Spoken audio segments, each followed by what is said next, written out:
बिस्मिल्लाहिर्रहमानिर्रहीम। Akhtar moral stories में खुश आमदीद कहती हूँ।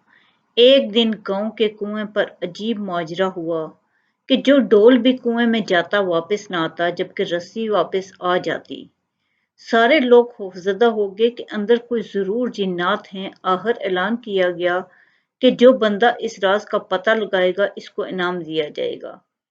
एक आदमी ने कहा उसको इनाम की कोई जरूरत नहीं, मगर वो गांव वालों की मुसीबत के इजाले के लिए कुर्बानी देने को तैयार है। मगर उसकी एक शर्त है कि वो कुएं में इसी सूरत में उतरेगा जब रस्सा पकड़ने वालों में उसका भाई भी शामिल हो। उसने उसके भाई को बुलाया गया। सब ने मिलकर रस्सा पकड़ा। वो एक डोल में बैठा और बैठकर कुएं के अंदर उतर गया। नीचे कुएं में जाके उसने देखा कि एक बंदर है जो कि रस्सी खोलने की कोशिश करने लगा है। उसने बंदर को बुलाया, फुसलाया और अपने कंधे पे बिठा लिया। बंदर उसके कंधे पर बैठकर बड़ा खुश हुआ। उसने रस्सा हिलाया और गांव वालों ने डोल ऊपर खींचना शुरू कर दिया।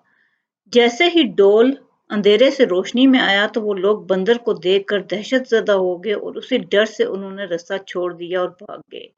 मगर उसका भाई रस्से को मजबूती से थामे और ऊपर खींचने की कोशिश करता रहा। आखिर वो किनारे तक पहुंच गया। कुएं से निकलकर उसने बंदर को नीचे उतारा और लोगों को उस बंदर की सारी कारस्तानी सुनाई। फिर कहने लगा, मैंने इसीलिए अपने भाई की शर्त रखी थी कि मेरे साथ कुएं में कोई अनहोनी हो गई तो सब भाग निकलोगे, जबकि भाई को खून की मोहब्बत रोके रखेगी।